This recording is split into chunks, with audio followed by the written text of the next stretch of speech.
والسلام سید الاولین والآخرین امام الانبیاء والمرسلین حضرت محمد مصطفیٰ صلی اللہ علیہ وسلم کی اللہ کی کروڑ کروڑ رحمتیں ہوں پر، صحابہ کرام پر، تابعین اعظام پر، محدثین کرام، اولیاء اعظام پر اور ان علماء کرام پر جنہوں نے اللہ کے پیغام اللہ کے بندوں تک پہنچانے کا حق ادا کیا۔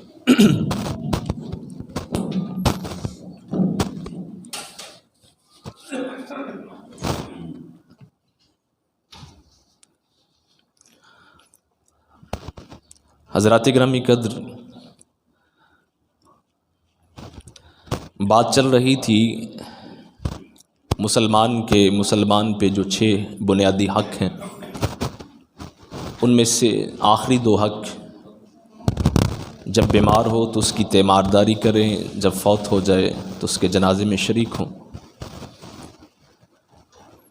بیماری اور تیمارداری کے حوالے سے پچھلے خطبہ جمعۃ المبارک میں عرض کیا تھا، تو آج کے خطبہ جمعۃ المبارک میں جنازے کے حوالے سے اور اس کے چند ایک احکامات جو ہیں وہ آپ حضرات کے سامنے رکھنا چاہتا ہوں۔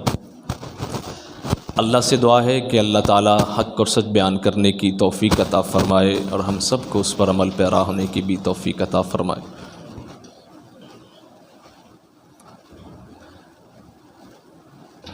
انشاءاللہ العزیز میں کوشش کروں گا کہ اللہ کی توفیق سے حقیقت آپ سب کے سامنے رکھوں۔ یہ جنازے کے 2 ایک مسئلے جو ہمارے درمیان اختلافی سمجھے جاتے ہیں، یہ بنیادی طور پر اختلافی مسئلے ہیں نہیں، سوائے ایک مسئلے کے باقی تقریباً تمام مسالک ان کے ہاں جنازے کے وہی مسائل ہیں، چاہے وہ حنفی ہیں، شافعی ہیں، مالکی ہیں، حنبلی ہیں۔ لیکن بدقسمتی سے لا علمی میں یا جان بوجھ کر، دونوں صورتوں میں لا علمی کہہ لیں یا جان بوجھ کر عمدن یہ مسائل بیان نہیں کیے جاتے، بتائے نہیں جاتے، جس کی وجہ سے عوام جو ہے وہ سمجھتی ہے کہ شاید ان کا آپس میں کتنا اختلاف ہے، حالانکہ در حقیقت یہ مسائل اتنے اختلافی ہیں نہیں۔ تو انشاءاللہ میں مختصر سے وقت میں چند ایک چیزیں آپ حضرات کے سامنے رکھتا ہوں۔ حضور نے فرمایا کہ لقنوا موتاکم لا الہ الا اللہ، کہ جو قریب المرگ انسان ہے اس کے پاس بیٹھے ہیں تو لا الہ الا اللہ کی تلقین کریں۔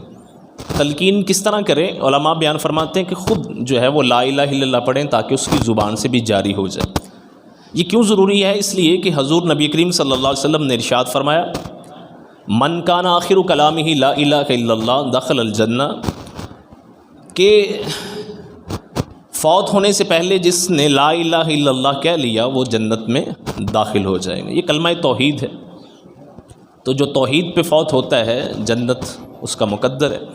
اللہ سے دعا ہے کہ اللہ ہم سب کے نصیب میں فرمائے جب پیغام ازل آئے، فرشتہ روح قبض کرنے آئے، ہماری زبان سے کلمہ طیبہ کا ورد۔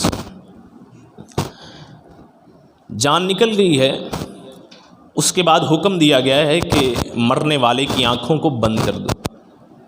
فرمایا جب روح اوپر جاتی ہے تو وہ مرنے والے کی آنکھیں جو ہیں اس کا تعاقب کرتی، اس لیے حضور نے فرمایا کہ اس کی آنکھیں جو ہیں یہ بند کر دو۔ اس کے بعد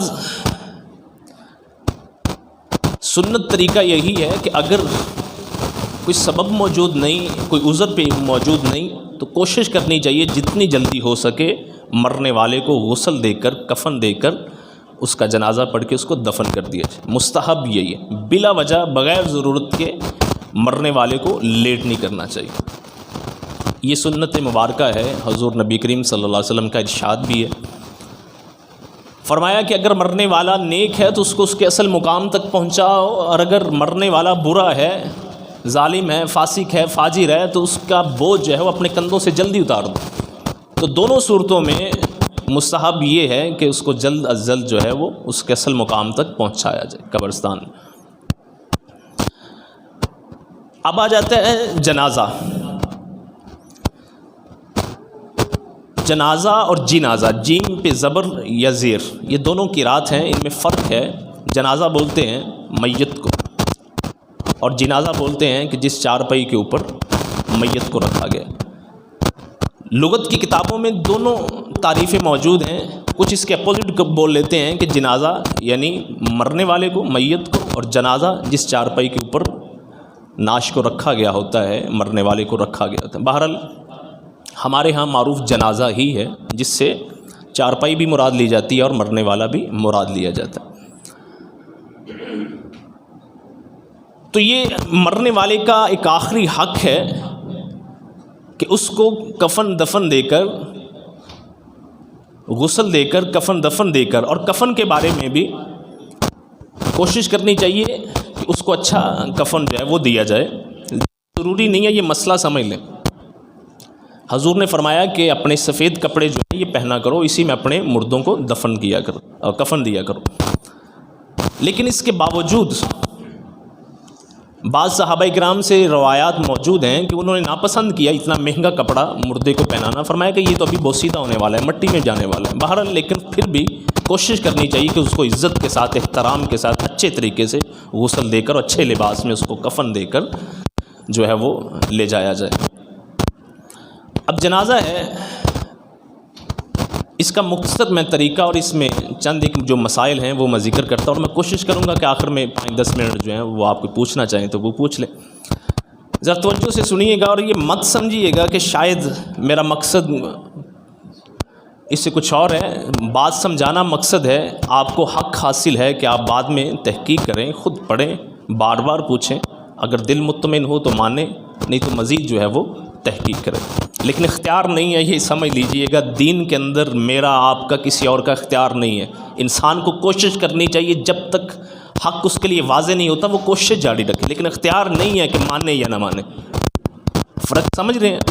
دین کے اندر اختیار نہیں ہے، نہ مجھ کو، نہ آپ کو، نہ کسی اور کو، کہ میں مان لوں یا نہ مانوں، اختیار نہیں ہے۔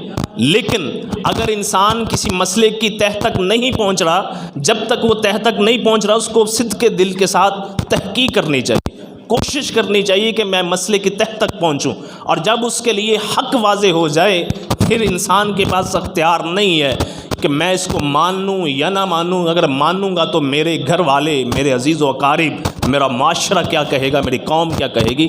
انسان کے پاس اختیار نہیں ہے، اس قبر میں، اس حشر میں اکیلے ایک انسان نے جواب دینا ہے، کسی اور نے آپ کی جگہ جواب نہیں دینا۔ بہرحال یہ مسائل سمجھ لیجئے،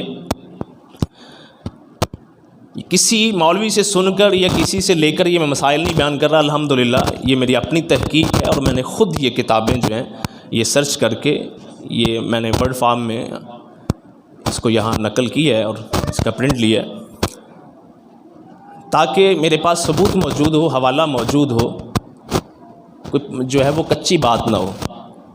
بات ذرا سمجھیے گا، سب سے پہلے ہم جب جاتے ہیں تو کہا جاتا ہے جی نیت کر لیں، 4 تکبیر، جنازہ، فلاں فلاں جو بھی یہ نیت کی جاتی۔ اتنی کثرت کے ساتھ اس کو دہرایا جاتا ہے، اتنی کثرت کے ساتھ اس کو دہرایا گیا، ہماری آنے والی نسل یہ سمجھ بیٹھی ہے کہ شاید یہ بھی حصہ ہے جنازے کا، یہ بھی کوئی ضروری ہے، کیونکہ ایک عمل جو ہے وہ مسلسل 20-30 سال 40 سال ہوتا رہے تو سننے والا، آنے والا یہی سمجھتا ہے کہ شاید یہ عمل، حالانکہ قرآن اور سنت سے، عمل صحابہ سے اس کا کوئی ثبوت موجود نہیں۔ زبان کے ساتھ جو نیت کی جاتی ہے اس کا نہ تو حضور سے کوئی ثبوت ہے، نہ حضور کے صحابہ کرام سے کوئی ثبوت، اور نہ ہی، یہ اگلی بات میری توجہ سے سنیں، نہ ہی کسی فقہ میں یہ موجود ہے۔ ہمارے ہاں ہمارے جو بھائی ہیں یہ فقہ حنفی کے ماننے والے، ظاہری بات ہے ان کا فتویٰ حنفی پہ، فقہ حنفی پہ، تو فقہ حنفی میں بھی یہ مسئلہ نہیں ہے۔ میں حیران ہوتا ہوں، بنیادی کتابوں میں یہ مسئلہ بڑی وضاحت کے ساتھ بیان کیا گیا ہے، لیکن کیا وجہ ہے، یا علم پاس نہیں ہے یا جان بوجھ کر جو ہے یہ بیان نہیں کرتے۔ انما الاعمال بالنیات، تمام اعمال کا دار و مدار نیت پہ، نیت تو ضروری ہے، ظاہری بات ہے، جنازہ پڑھنے جا رہے ہیں تو جنازے کی نیت ہے کہ ہم جنازہ پڑھنے جا رہے ہیں، کوئی اور کام نہیں کرنے جا رہے، لیکن آیا نیت کے لیے زبان سے دہرانا ضروری ہے یا کہ اس کا دل کے ساتھ تعلق ہے؟ مسئلہ یہ ہے۔ تو ہر جنازے پہ 4 تکبیر، نماز جنازہ، فرض کفایہ، ثنا واسطے اللہ کے، یہ ساری دہرایا جاتا ہے۔ اب آتے ہیں ہم اپنے بھائیوں ہی کی طرف کہ ہمارے فقہ حنفی میں جو کتابیں مشہور ہیں ان میں یہ مسئلہ کس طرح بیان کیا گیا۔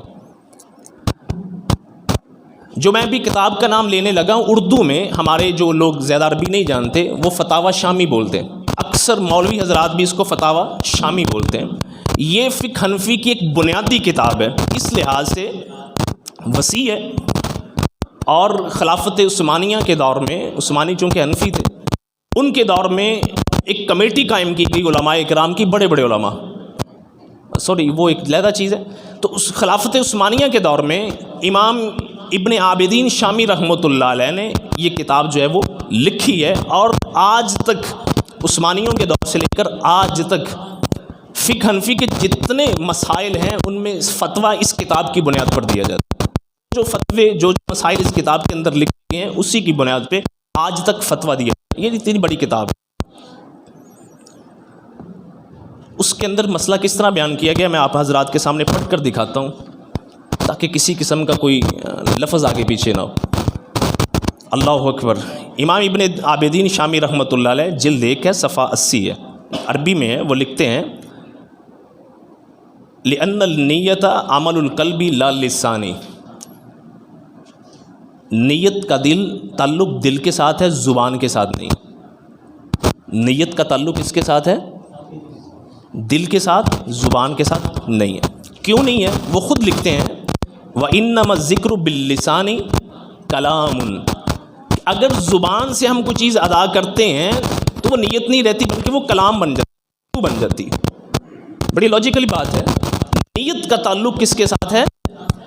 دل کے ساتھ۔ جب ہم زبان سے کہیں گے تو وہ کلام بن جائے گا۔ کلام کا مطلب کیا ہوتا ہے؟ بات چیت۔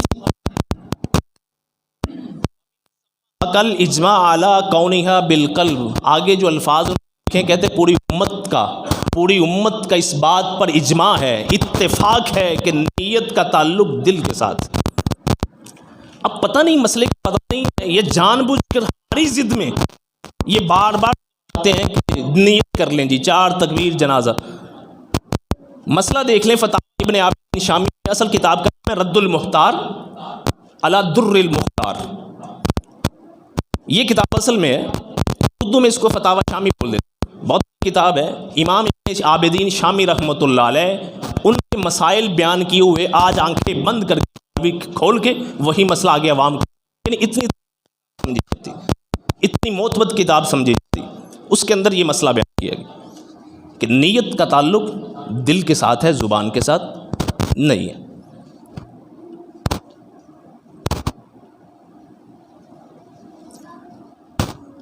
اب جب ہم بات کرتے ہیں کہ نیت کی ضرورت نہیں، تو اس کا مطلب یہ نہیں ہوتا کہ نیت کرنے کی ضرورت نہیں، اس کا مطلب یہ ہوتا ہے کہ زبان کے ساتھ اس کو دہرانے کی ضرورت نہیں ہے، زبان کے ساتھ ضرورت نہیں ہے۔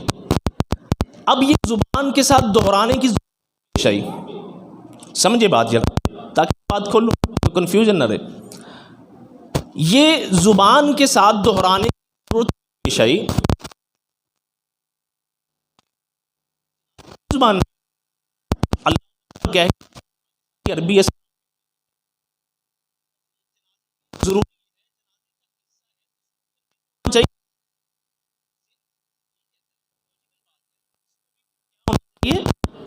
عربی میں ہونا چاہیے۔ اگر یہ پنجابی میں ہے یا اردو میں ہے یا پشتو میں ہے تو اس کا مطلب یہ کہ جنازے کا حصہ، یہ جنازے کا حصہ نہیں ہے۔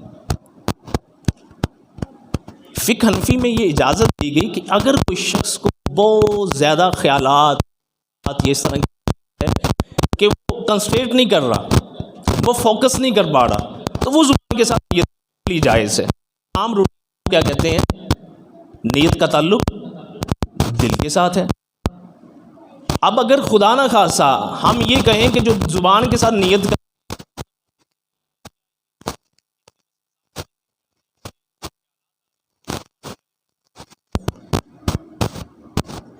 تو اس لیے یہ کوئی اختلافی نہیں ہے، یا صرف یہ اہل حدیث کا مسئلہ نہیں ہے، یہ مسئلہ سب کا ہے، لیکن پتہ نہیں کیوں، شاید ہماری مخالفت میں یا کوئی اور وجہ ہے، میں نہیں یہ کہہ سکتا، اللہ بہتر جانتا ہے، یہ مسئلہ بیان نہیں کرتے صرف اس کتاب میں نہیں، میں تو یہ مختصر میں صرف کتاب کا حوالہ دے رہا ہوں، باقی یہی ہے کہ نیت کا تعلق دل کے ساتھ۔ دوسرا مسئلہ آ جاتا ہے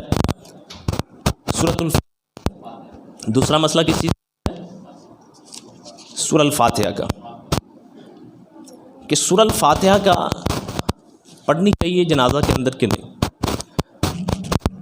یہ ذرا لطیفے کی بات ہے، اکثر ہم بھی بچپن میں یہ ابھی تک لوگ کہتے ہیں، ہمارے بارے میں جو تصور دیا جاتا ہے وہ یہ ہے کہ مر گیا مردود نہ فاتحہ نہ درود، مر گیا مردود نہ فاتحہ نہ درود۔ اللہ کے ایسا مسئلہ کوئی نہیں ہے، فاتحہ کا خود انکار کر رہے ہیں، جنازہ کے اندر نہیں پڑھتے، حالانکہ حدیث ہے نبی پاک صلی اللہ علیہ وسلم کی واضح، لا صلاۃ الا بفاتحہ، کوئی بھی نماز نہیں ہے سوائے سورہ فاتحہ کی، کوئی بھی نماز۔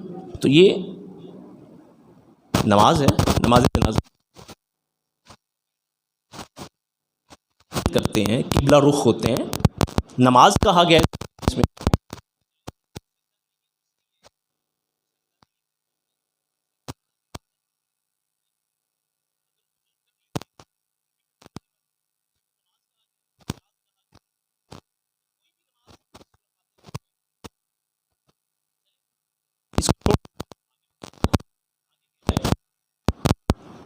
صحیح بخاری کی روایت،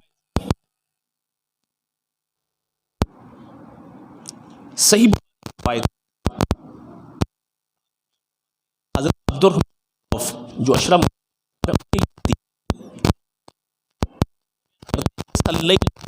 عباس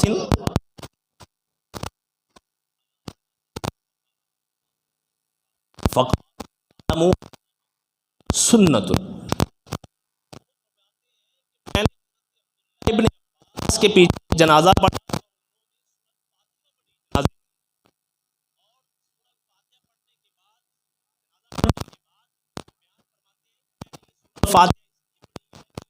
انہا سنت، تمہیں معلوم ہو جائے کہ نبی پاک صلی اللہ علیہ وسلم کا طریقہ ہے۔ صحیح بخاری کی روایت، بات کو پیچھے رہ نہیں جاتی، صحیح بخاری کی حدیث ہے، عبداللہ ابن عباس جنازے کے اندر سورہ الفاتحہ پڑھا رہے ہیں اور خود فرما رہے ہیں تعلموا انہا سنت، یہ میں نے سورہ فاتحہ کے اندر سورہ فاتحہ جنازہ کے اندر اس لیے پڑھی ہے کہ تاکہ تمہیں معلوم ہو جائے صلی اللہ علیہ وسلم کا طریقہ۔ اب یہ سننے کے بعد کچھ جواز باقی رہتا ہے پڑھنے کا نہ پڑھنے کا، تانا ہمیں دیا جاتا ہے نہ فاتحہ نہ درود، لیکن ہم تو فاتحہ پڑھ لیں، خود انکار کر رہے ہیں، حالانکہ امام ابو حنیفہ رحمہ اللہ کا فتویٰ ہے، حنفی علماء کا فتویٰ ہے، وَلَوْ كَرَ بِنِيَّةِ دُعَاءِ لَجَازَ، اگر دعا کی نیت سے فاتحہ پڑھیں تو یہ جائز ہے، دعا کی نیت سے فاتحہ پڑھیں تو یہ جائز ہے۔ صرف سورہ الفاتحہ کا اختلافی مسئلہ ہے حنفی علماء میں، ہم اہل حدیثوں میں، باقی پورے کا پورا جنازہ ان کے ہاں اور ہمارے ہاں ایک ہے، پورے جنازہ فاتحہ کا۔ اور سورہ الفاتحہ میں نے حدیث سے مبارکہ واضح بیان کر دی، صحیح بخاری کی سنن نسائی میں بھی ہے، ابن ابی داؤد میں بھی ہے، کتابوں میں بھی ہے، کہ عبداللہ ابن عباس رضی اللہ عنہ واضح فرما رہے ہیں، اس لیے پڑھ رہا ہوں تاکہ تمہیں معلوم ہو کہ یہ نبی پاک صلی اللہ علیہ وسلم کا طریقہ ہے، نبی پاک صلی اللہ علیہ وسلم پڑھا کرتے تھے۔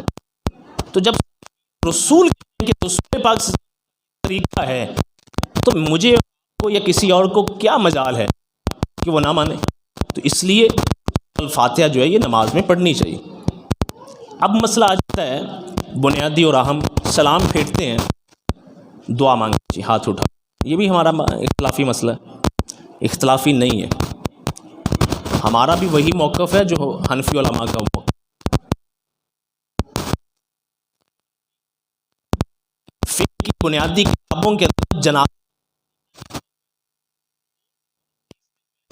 الفاتحہ کے ایک جیسا، یہ بات ذرا توجہ سے سنیے گا، باورچی کروانے کی کوشش کی جاتی ہے کہ شاید ہی ان کا اپنا مسئلہ ہے، سلام پھیرنے کے بعد رسول پاک سے لے کر صحابہ اکرام تک، ائمہ اکرام تک کسی کا یہ موقف نہیں ہے،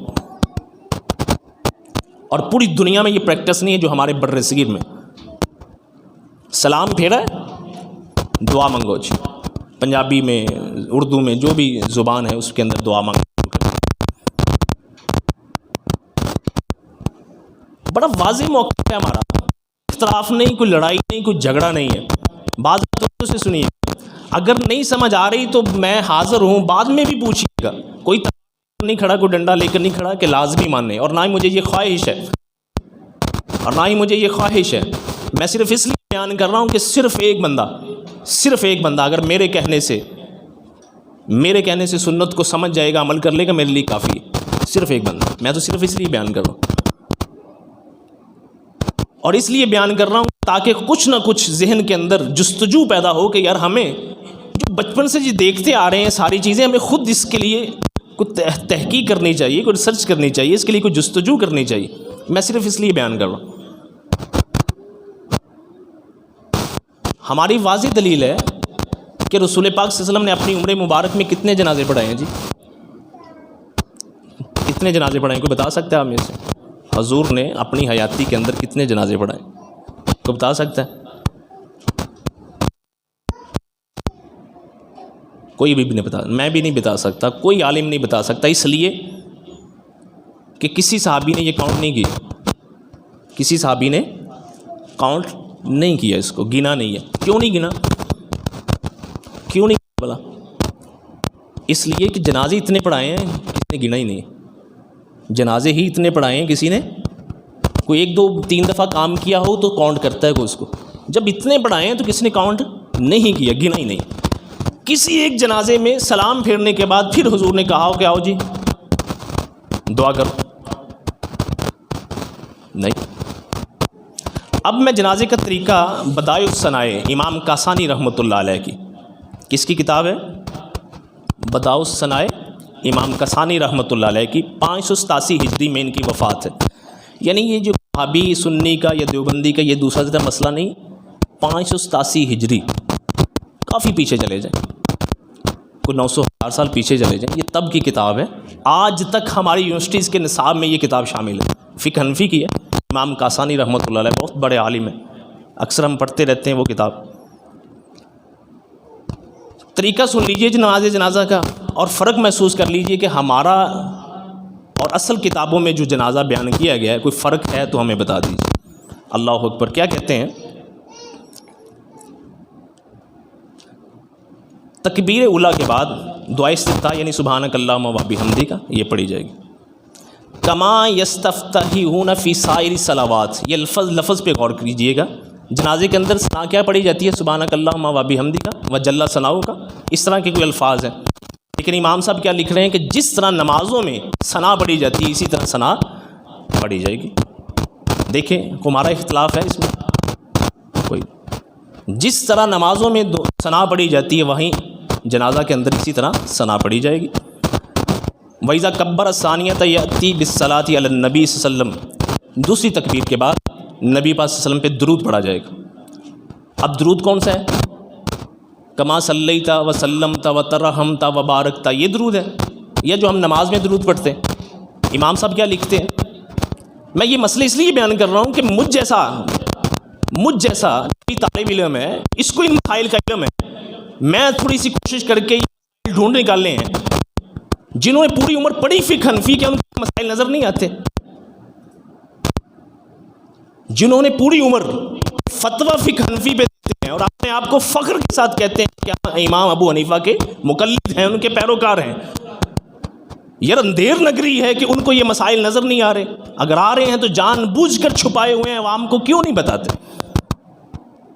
میں موجود ہوں، تقریر کر کے کہیں اور نہیں جانا، اللہ زندگی دے یہی موجود ہوں. اگر نہیں سمجھ آتی تو مجھ سے بار بار پوچھیے گا، کتابیں نکال کر میں دکھاؤں گا کہ یہ اختلاف جو ہے ہمارا سنی وہابی کا کیوں ڈالا گیا ہے، کیوں شوق رہا ہے پبلک کو کہ ان کا جنازہ اور ہے ہمارا جنازہ اور ہے. سوائے سورہ الفاتحہ کے، وہ بھی میں نے آپ کو بتا دیا کہ امام صاحب کا موقف ہے کہ اس کو دعا کی نیت کے ساتھ پڑھ لیں تو جائز ہے. سوائے صرف فاتحہ کے باقی کوئی جنازے میں فرق نہیں ہے ہمارے اور ہمارے حنفی بھائیوں. جان بوجھ کر یہ فرق ڈالا ہوا. کون سا درود پڑھیں جی؟ امام صاحب لکھتے ہیں وہی الصلاۃ المعروفۃ، وہی معروف درود جو ہے، کون سا درود؟ اللہم صلی علی محمد وعلی آل محمد، وہی درود۔ پتہ نہیں درود کہاں سے آ گیا، وسلم تا و بارک تا و رحیم تا و ترحم تا، پڑھتے جا رہے ہیں طوطے کی طرح، کوئی پوچھنے والا نہیں بھائی۔ یار ہمیں بتا دو کہ یہ کون سی حدیث کی کتاب میں ہے، کون سی کتاب میں یہ درود ہے، یہ ثنا ہے جو آپ جنازے کے اندر پڑھ رہے ہیں؟ یہ ممبر پر میں کھڑے ہو کر کہہ رہا ہوں، میں نے مولوی صاحب سے پوچھا تھا جن کو بڑا زوم ہے کہ اس گاؤں کے اندر شاید میں سب سے بڑا عالم ہوں اپنے مکتبہ فکر میں نے پوچھا تھا، میں نے کہا فقہ حنفی کے مطابق مجھے یہ جنازہ بتا دو، پہلی تکبیر سے لے کر تکبیر سلام پھیرنے تک جنازہ مکمل ہے یا نہیں مکمل؟ گواہ بیٹھے ہوئے ہیں، کہتا ہے جنازہ مکمل ہے۔ یہ دعا کی بات چل رہی تھی نا، میں نے کہا جنازہ مکمل ہے یا نہیں مکمل؟ کہتا ہے مکمل ہے۔ جب میں نے کہا کہ بات سن لو بھائی مکمل ہے یا نہیں، کہتا ہے نہیں نہیں، دعا میں کیا حرج ہے، دعا میں کیا حرج ہے؟ اب جنازے کا طریقہ سن رہے ہیں آپ لوگ کہ درود وہ ہے، خود لکھا ہے اللہم صلی علی محمد وعلی آل محمد۔ ذرا توجہ سے بیٹھیے گا، بور نہ ہو، مسائل کچھ اس طرح کے ہیں، برائے کرم برداشت بھی کیجیے۔ الی آخرہ انک حمید مجید، خود امام صاحب نے لکھا ہے یہ درود۔ اس کے بعد کیا کہتے ہیں، وَإِذَا كَبَّرَ الثَّالِثَ يَسْتَغْفِرُونَ لِلْمَيِّتِ، تیسری تکبیر کے بعد میت کے لیے دعائے مغفرت ہے۔ تیسری تکبیر کے بعد کیا ہے؟ میت کے لیے دعائے مغفرت ہے۔ تو دعائے مغفرت کا مقام کہاں ہے؟ تیسری تکبیر کے بعد۔ اس کے بعد کیا کہتے ہیں، لِأَنَّ صَلَاةَ الْجَنَازَةَ دُعَاءٌ لِلْمَيِّتِ، کہ نماز جنازہ دراصل ہے ہی میت کے لیے دعا ہے، نماز جنازہ ہے ہی میت کے لیے دعا ہے۔ تو نبی پاک صلی اللہ علیہ وسلم نے فرمایا اذا صلیتم علی المیت، سن نبی داؤد کی روایت، فخلصوا لہ الدعاء، جب میت کا جنازہ پڑھو تو اخلاص کے ساتھ دعا مانگو، جب میت کا جنازہ پڑھو تو اخلاص کے ساتھ دعا۔ تو یہ جنازے کا مقصد اصل میں میت کے لیے دعائے مغفرت ہے، اس کی سفارش ہے اللہ کے ہاں۔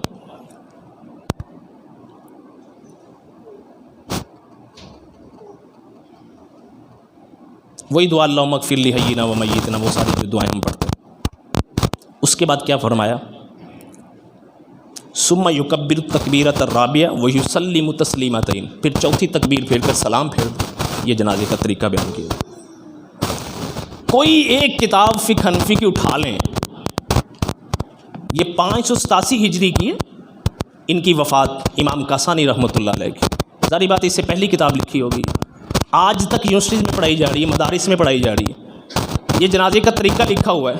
باقی بھی کتابیں، ہدایہ ہے، دوسری تیسری جتنی بھی ہیں، بحر الرائق ہے، کنز الدقائق ہے، تبیین الحقائق ہے، جتنی بھی فقہ کی کتابیں ہیں، جنازے کا طریقہ یہی ہے۔ جان بوجھ کر رولا ڈالا ہوا ہے، عوام کو چکروں میں ڈالا ہوا ہے۔ اصل میں دعا جو ہے، یہ جو سنت ہے میت کو دفن کرنے کے بعد، میت کو دفن کرنے کے بعد حضور نے فرمایا کہ اپنے بھائی کے لیے دعا کرو، اب اس سے سوالات ہو رہے ہیں، ثابت قدمی کی دعا مانگو۔ اصل مقام وہ ہے، لیکن کیا کیا کہ عوام کو راضی کرنے کے لیے ہر بندہ دفن کرنے نہیں جاتا، چند عزیز چند دوست رہ جاتے ہیں دفن کرنے تک، عوام کو راضی رکھنے انہوں نے جنازہ کہا جی یہ طریقہ سنت ہے، بحث کرتے ہیں۔ یہ میں آپ صاحب کے سامنے دے رہا ہوں، پڑھ رہا ہوں جنازے کا طریقہ، بتائیں کہاں دعا لکھی؟ حدیث مبارکہ میں جنازے کا طریقہ ہے، بتائیں کہاں سلام پھیرنے کے بعد دعا لکھی؟ دعا کا منکر کوئی نہیں ہے، مانگے جتنے مانگے۔ اچھا یہ بات سنیں، کتنی تکلیف کی بات ہے کہ یہ جنازہ پچھلے جمعے بتایا تھا نا، پروٹوکول ہے، مرتبہ پروٹوکول دیا جاتا ہے، اور جنازے کا بنیادی مقصد یہ ہے کہ ہم والے کے لیے دعائیں مغفرت کریں، کرنے کے لیے جائیں۔ 40 والے حدیث میں ایسے لوگ جنہوں نے نہیں کیا، 40 جنہوں نے والے کو فرما دیتا، 40 لوگ۔ تو یہ جنازہ پڑھنے کے لیے ہم اس لیے جاتے ہیں تاکہ اس کو بتا دیں، مانگے کہ اللہ اس کو معاف فرما دے۔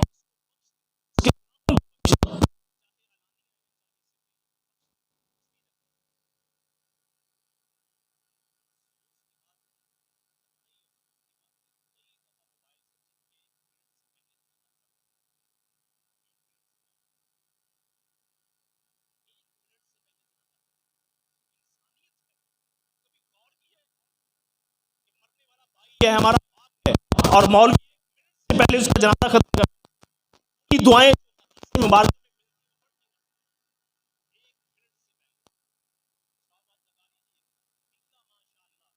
اللہ کچھ مولوی اس نے کوئی لمبا جنازہ پڑھایا 1000 میں کہہ رہا ہوں، وہ نہیں تو دیکھ لیجئے اسٹاپ واچ لگا کے سلام کریں گے. تو یہ دعا جو ہے کوئی اختلاف نہیں ہے. ہمارے حنفی کے ہاں بھی وہی مسئلہ ہے جو ہمارے یہاں ہے، جان کر انہوں نے یہ مسئلہ رکھا ہوا ہے. اور معذرت کے ساتھ کچھ ہم بھی کھڑے ہو جاتے ہیں، ہاتھ اٹھا لیتے ہیں، چاہے یار کوئی نہیں کہے. اگر سنت نہیں ہے، یہ حضور کا طریقہ نہیں ہے، اگر یہ بدعت ہے خود ہم نے نکالی ہے، بدعت وہی ہے جو خود ہم نکالیں، حضور کا طریقہ نہ ہو تو پھر جو مرضی کوئی کہے. جنازہ پڑھ لیا ہے، اب نام لکھوانا ہے مرنے والے کے گھر والوں کے سامنے کہ میں جنازے میں آیا تھا جی، اللہ کے ہاں اجر لکھوانا ہے. واپس پلٹ آئیں، نہ شامل ہوں بدعت کے اندر اگر حضور کا طریقہ نہیں. بہرحال اس کے بعد یہ رسم رسومات آیا یہ حضور سے ثابت ہیں یا نہیں. کل 47واں یہ والا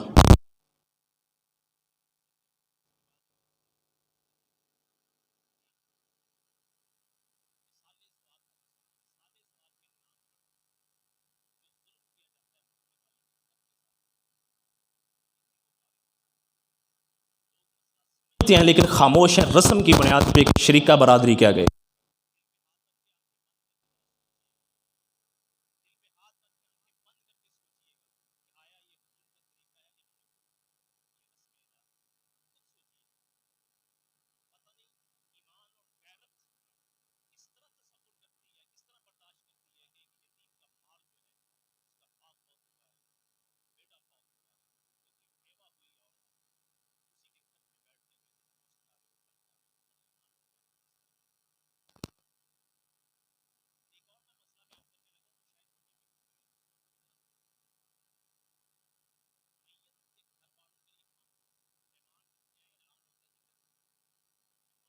گھر آگے جائیں آنے کے بغیر نہ.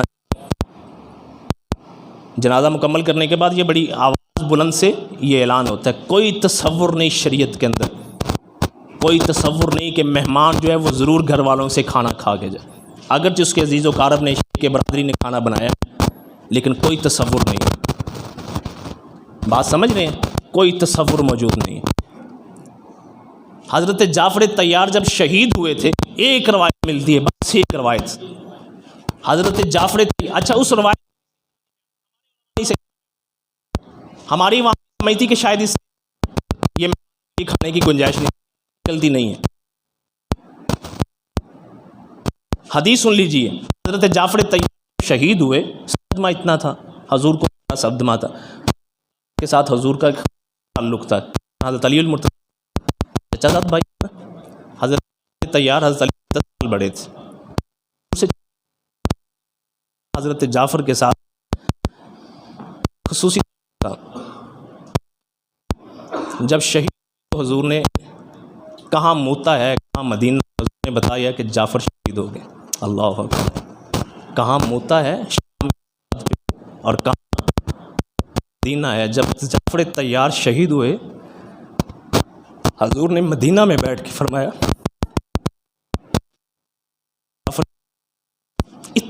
حضور کو تھا تو ظاہری بات ہے حضرت جعفر کے جو بچے تھے، ان کی بیوہ جو تھے پیچھے، ان کے لیے کتنا کم ہے. حضور نے فرمایا اسنعوا لآل جعفر طعاما، کہ جعفر کے گھر والوں کے لیے کھانا بناؤ. ان پہ صدمہ اتنا آیا ہے کہ ان کو کھانے کی فکر نہیں.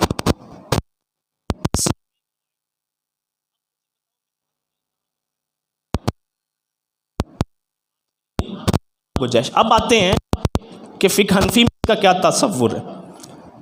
امام ابن حمام رحمۃ اللہ علیہ وہی کتاب تبیین الحقائق شرح کنز الدقائق، اس کے اندر امام صاحب لکھتے ہیں یومہم و لیلتہم، صرف ایک دن ایک رات کا کھانا میت کے گھر والوں کے کارے بنائیں گے. کتنے دن؟ ایک دن. یہ 3 دن والا ہمارے ہاں بھی تصور ہے. کلیئر کر لیجیے، کوئی تصور نہیں ہے۔ ہم بھی سمجھتے تھے 3 دن نہیں ہے کھانا، ویسے تو 3 دن ہے نا، 100 کی بات نہیں کر رہا میں، کھانے کی بات کر رہا ہوں۔ 1 دن 1 رات کھانا میت کے گھر والوں کو عزیز و اقارب دیں گے۔ اب مجھے یہ بتائیں کہ یہ کہاں سے کوئی گنجائش نکلتی؟ یار مجھے 5 سال ہو گئے لاہور جاتے اپنے کام کے لیے، اپنی تعلیم کے لیے آتا جاتا ہوں، میں رینج نہیں کرتا کھانے کے لیے۔ ڈیلی میں فیصلہ باد جاتا ہوں، میں رینج نہیں کرتا اپنے کھانے کے لیے۔ آپ کام پہ کیا کھانے نہیں کرتے؟ کس ضروری ہے کہ میت کا جنازہ پڑھنے کے ہم نے کھانا کھا کے ہی آنا ہے اور وہاں اونچی اونچی آوازیں دینی کہ کھانا کھا کے جائیں مہمان حضرات؟ تصور موجود نہیں۔ اب آ جاتے ہیں یہ کل 10واں 40ویں پہ، وہی گھر ہے جہاں دکھ اور تکلیف کی گھڑی ہے، وہی اولاد ہے جو اپنا باپ دفن کر کے آ رہے ہیں، وہی باپ ہے جو اپنا دفن کر کے آ رہا ہے، جو اپنا باپ دفن کر کے آ رہے ہیں، اور اگلے روز فکر ہے، پھر 7ویں 10ویں میں فکر ہے، پھر 10ویں میں ان کو فکر ہے کہ ہم نے مہمانوں کو کیا کھانا کھانا۔ کوئی ساتھ باپ نہیں ہے، یہ رسم ہے، رسم ہے۔ یار حضور کے دور میں حضور کی زوجہ محترمہ 2 فوت ہوئی ہیں، 2 زوجہ محترمہ، سگا چاچا فوت ہوئے، عزیز و قارب فوت ہوئے، کسی ایک کا کل 7واں 10واں ثابت کریں، تصور بھی نہیں۔ جی سال قرآن پڑھیں گے ٹھیک ہے، مولوی صاحب پڑھیں جتنا مرضی قرآن، پانی پلا دیں، چائے پلا دیں، اللہ خیر صلی اللہ، دیکھتے ہیں کتنا ہوتے ہیں۔ یہ روٹی ملتی، گوشت ملتا ہے، اور جیسے جیسے لوگوں کے پاس پیسہ آ رہا ہے، جیسے جیسے ملاقاتیں بڑھ رہی ہیں، لوگ ایڈوانس سے ایڈوانس ہوتے جا رہے ہیں۔ تصور نہیں کر سکتا یہ ولیمہ ہے، یا قسم سے بات کہہ رہا ہوں، قسم سے، یہ جو میرا روٹ ہے نا گھر سے مسجد تک، ایک دن میں آ رہا، انتظام ہمارے رستے میں ایک گھر پڑتا ہے خاندان، میں نام نہیں لے رہا اس لیے، میرے ذہن میں پوچھوں کس کی شادی ہے، اللہ کی قسم میں اٹھا کر دیتا ہوں، میرے ذہن میں آیا کہ میں سے پوچھوں کس کی شادی ہے آج، لیکن اچانک میرے ذہن میں آیا کہ وہ نہیں، یہاں شادیوں میں اور اس رسموں میں کوئی فرق نہیں رہ گیا۔ واپسی پہ مجھے پتا چلا فلاں کا، یہ کوئی شریعت ہے؟ آ جاتے ہیں حنفی کتابوں میں، ذرا سن لیجیے، کہتے ہیں من اہل المیت لأنه شرع فی السرور لا فی الشرور۔ اگر دکھائے مولوی یہ لے جائیے حوالے جات سے، امام صاحب لکھتے ہیں کہ میت کے گھر کا کھانا مکروہ ہے، کسی کے ہاں کھانا خوشی میں کھایا جاتا ہے، غمی کے موقع پہ کھایا جاتا ہے۔ کسی کا کھانا کہاں کھایا جاتا ہے؟ خوشی پہ، کسی کے ہاں کھانا نہیں کھایا جاتا۔ اگلی بات سنیے گا جو میں بتانے لگا ہوں، اللہ اکبر، صحابی حضرت جریر بن عبداللہ البجلی، کون ہے صحابی رسول؟ حضرت جریر بن عبداللہ البجلی، اسی حنفی میں یہ روایت لکھی، فرماتے ہیں کہ کننا اجتماع الی المیت والطعام بعد دفنہ من النیاح، الفاظ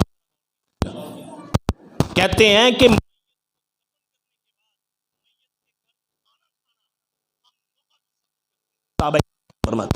کیا تصور کرتے تھے؟ نوحہ۔ نبی صلی اللہ علیہ وسلم نے فرمایا کہ یہ جاہلیت کی 4 چیزیں ہیں، میری امت اس کو چھوڑنے کے لیے تیار نہیں ہے۔ اس 4 چیزوں میں سے ایک حضور نے فرمایا کہ یہ نوحہ ہے۔ حدیث مبارکہ میں ملتا ہے کہ نوحہ کرنے والی عورت قیامت کے دن جب اٹھے گی، کا ہو جس کے بعد اس کا سارا جسم خلود زدہ ہو جائے گا، یہ نوحہ ہے۔ نبی صلی اللہ علیہ وسلم نے فرمایا کہ لیس منا من شکل بدا، کہ یہ جو نخسار پیٹ نوحہ کرنے کے کام ہے ہمارے کے ساتھ، وہ ہم میں نہیں ہے۔ فرماتے ہیں کہ میت کھانا کھانا ہم نوحہ تصور کرتے تھے، اب ہمیں کہتے ہیں کہ آپ کو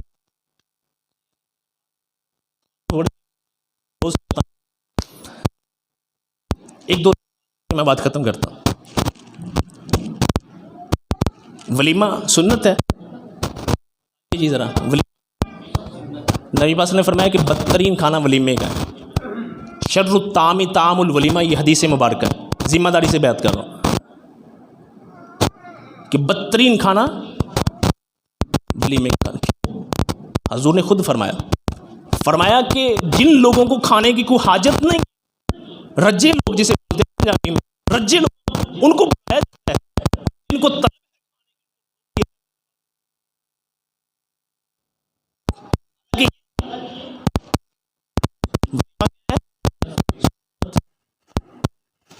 میت کا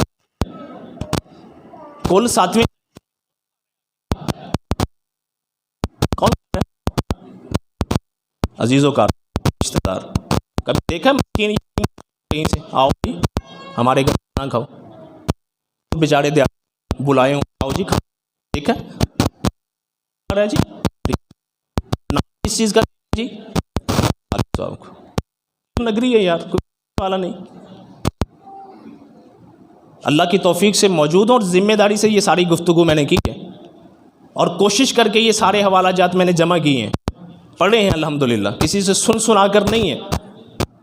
اس لیے میں حیران ہوتا ہوں کہ یا تو پڑھتے نہیں، اگر پڑھتے ہیں تو بلا وجہ ہماری مخالفت میں یہ بیان نہیں کرتے۔ یار سمجھ لیجئے، دل پہ ہاتھ رکھ کے سوچیے، اگر حضور کی سنت نہیں ہے، حضور کا طریقہ نہیں ہے، تو قیامت کے دن حشر کے میدان میں حضور کو جواب دیں گے؟ کہلوائیں گے اپنے آپ کو امتی کہلوائیں گے؟ حضور نے خود فرمایا کہ کچھ لوگ آ رہے ہوں گے، میں ان کو پہچانوں گا کہ یہ میری امت ہے، لیکن دیوار کھڑی کر دی جائے گی، روک دیا جائے گا، اللہ کی طرف سے آواز آئے گی، حضور آپ کو پتہ ہے کہ انہوں نے آپ کے بعد میں کیا کیا بدعتیں ایجاد کر لیں، میں کیا کیا چیزیں ایجاد کر لیں، آپ کو پتہ ہے؟ حضور فرماتے میں کہوں گا سحقن سحقن لمن بدل آبادی دینا، یہ الفاظ ہیں حضور کے، فرمایا میں کہوں گا دور ہو جاؤ کہ میرے بعد دین بدل دیا تھا تم لوگوں نے، خلیہ بگاڑ دیا۔ اب بات لے لیں نا، حرج کیا ہے، یقین جانیے پھر سارے کا سارا دین تبدیل ہو جائے گا۔ حرج کیا ہے؟ حرج کی بات نہیں ہے، بات یہ ہے کہ اللہ اور اس کے رسول نے یہ حکم دیا ہے، رسول نے یہ کام کیا ہے یا نہیں کیا۔ اگر نہیں کیا، پوری دنیا ایک طرف ہو جائے، مجھے کوئی پرواہ نہیں، ایمان ہونا چاہیے، یہ ایمان ہونا چاہیے۔ اگر حضور کا فعل نہیں ہے، حضور کا قول نہیں ہے، دنیا ایک طرف ہو جائے۔ رشتہ داریاں کیا ہیں؟ کیوں میاں صاحب ہماری رشتہ داریاں ختم ہو گئی ہیں؟ ویسی کہ ویسی ہیں، اللہ کا شکر۔ یہ ہماری ایک ذہنی پستی ہے ذہنی طور پر، ہمارے اندر یہ اعتماد نہیں ہے۔ ہم سمجھتے ہیں کہ شاید ہم نے یہ کیا تو رشتہ دار ناراض ہو جائیں گے تو کیا رزق بند ہو جائے گا، آپ کا کاروبار ٹھپ ہو جائے گا، کچھ بھی نہیں ہوگا۔ ہم بھی اسی گاؤں میں، اسی جگہ پہ، اسی علاقے میں سروائیو کر رہے ہیں جو یہ رسمیں نہیں کرتے، اور اللہ کا شکر ہے ذہن ہمارا مطمئن ہے کہ ہم قیامت کے دن حشر کے میدان میں یہ کہنے والے بنیں گے کہ یا اللہ لوگوں نے تو ہمیں برا کہا تھا، لوگوں نے تو ہمیں دھتکارا تھا، ہمارے خلاف باتیں کی تھی، لیکن ہم نے سب کچھ برداشت کیا تھا، اس لیے کہ آج حضور کہیں حوض کوثر سے ہمیں روک نہ دیں۔ اس لیے اللہ سے دعا عمل کی توفیق عطا فرمائے۔ کئی اور چیزیں بہرحال پھر انشاءاللہ موقع ملے گا تو بیان کی جائیں گی۔ آخری بات، اگر جتنی بھی گفتگو ہے ریکارڈڈ ہے، بعد میں بھی کوئی خلش ہو ذہن میں، فون پہ رابطہ کر لیجئے، پوچھ لیجئے، انشاءاللہ ذمہ داری کے ساتھ حوالہ جات دینے کے لیے تیار ہوں۔ اللہ عمل کی توفیق عطا فرمائے۔